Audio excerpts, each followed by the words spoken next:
the fastest way I've ever seen people's lives change is if you can ask the right question. Yeah. Because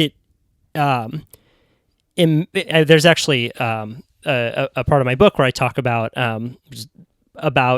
there's this study done on this I believe is an orangutan named Kanzi. Have you heard about this? Okay. So it was this brilliant orangutan who could use a lexigram to write like kale raw, like that's what I want for food, like and roughly had the linguistic skills of a 2-year-old toddler. Okay.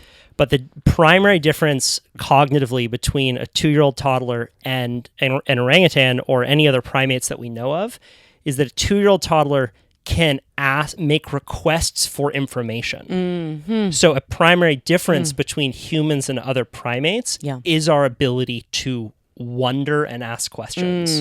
Well, and I think it's so interesting too with conversation, like anytime you're meeting new people, you have the choice of how open you're going to be about yourself, but also what kind of question you're going to ask. And I've really found that people are, for the most part, surprised, delighted, and maybe a little confused if you ask them a question that's a little more personal than they expected, given that you're standing around chatting in a coffee shop or whatever it would be. And that so many people, that delight is the most common response I get in those situations. And then what you get back is so incredibly rich. Yeah.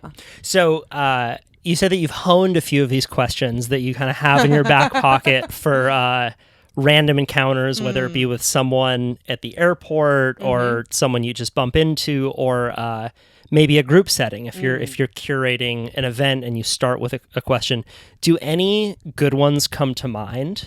Yeah, I think if anybody is talking about their business or an accomplishment or just what they're doing, I often like to ask a question like, what's the most surprising thing you've learned in doing X? Or what's something about that place that you traveled to that you just totally didn't expect? So looking for the deviance, because again, it's something where right away, somebody's telling you about a trip, they'll be like, oh my God, we walked into this what we thought was a quickie mart, but then there was a it's not hard for people to come up with an answer, which is really important, because if you stump people too much, they start to second guess themselves and they start to feel stupid. But you want to get them off the track of the version of the story they've always told. So it's sort of like if you imagine that the person is giving their 5-minute spiel about their business, about their trip, whatever, it's like, how can you ask them a question that is information that's available quickly to them, but is not within the spiel? And then they're delighted because they get to talk about something else. One of my favorite things too is if you're ever with a couple and you can get one of them to talk about a story that the other one hasn't heard, that's like it's a gift to them too, because they're just like, you're watching them fall in love more. Yeah. And also just like out of the grooves of, I thought I knew everything about this person. Right, which creates novelty and newness in a relationship. Right. Is if you've known someone for 20 years and then you uncover this other part of them that you've just never asked about, it's a total gift. Yeah.